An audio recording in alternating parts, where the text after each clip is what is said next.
এখনও শেষ হয়নি যুদ্ধবিরতির আলোচনা, কিন্তু আবার যেন শুরু হয়ে গেছে কথার যুদ্ধ। একদিকে ট্রাম্পের হাজার ক্ষেপণাস্ত্রের হুমকি, অন্যদিকে ইরানকে ঘিরে নতুন গোয়েন্দা তথ্য। মাত্র কয়েকটি বাক্যেই আবারও উত্তপ্ত হয়ে উঠেছে ওয়াশিংটন ও তেহরানের সম্পর্ক।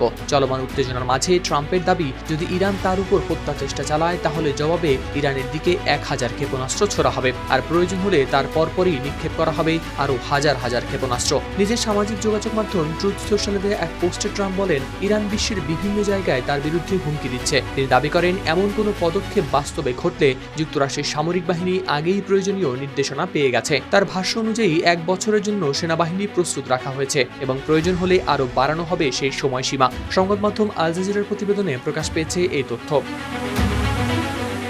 ট্রাম্প আরও দাবি করেন, এমন পরিস্থিতি তৈরি হলে যুক্তরাষ্ট্র ইরানের বিরুদ্ধে চালাবে ব্যাপক সামরিক অভিযান। যদিও এই বক্তব্য ট্রাম্পের নিজের দাবি, এর বাস্তবায়ন নিয়ে প্রকাশ করা হয়নি কোনো সরকারি সামরিক পরিকল্পনা।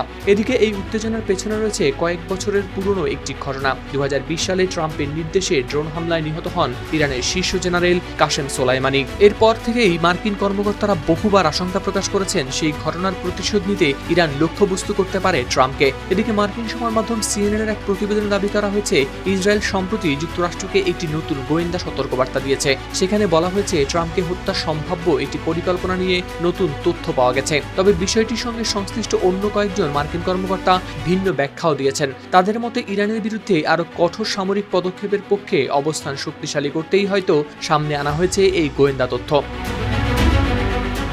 সাম্প্রতিক সময়ে ইরানের প্রয়াত সর্বোচ্চ নেতা আয়াতুল্লাহ আলী খামেনি সপ্তাহব্যাপী শোকানুষ্ঠানে অংশ নেন কোটি মানুষ। বিভিন্ন আন্তর্জাতিক সংবাদ মাধ্যমে প্রকাশিত ছবি ও ভিডিওতে দেখা যায়, সেখানে কিছু অংশগ্রহণকারী প্রদর্শন করেছেন ট্রাম্প বিরোধী স্লোগান ও ব্যানার। তবে এসব কর্মসূচির সঙ্গে ইরান সরকারের আনুষ্ঠানিক অবস্থানের সম্পর্ক রয়েছে কিনা সে বিষয়ে পাওয়া যায়নি নিশ্চিত কোনো তথ্য। এর মধ্যেই সাংবাদিকদের সঙ্গে আলাপকালে ট্রাম্প বলেন, তিনি মনে করেন বিভিন্ন তথাকথিত হিটলিস্টে তার নাম রয়েছে। তিনি আরও মন্তব্য করেন, এখন পর্যন্ত ভাগ্য তার পক্ষেই ছিল, কিন্তু ভবিষ্যতে সবসময় এমন নাও থাকতে পারে। হাওলাদার শামীম, RTV।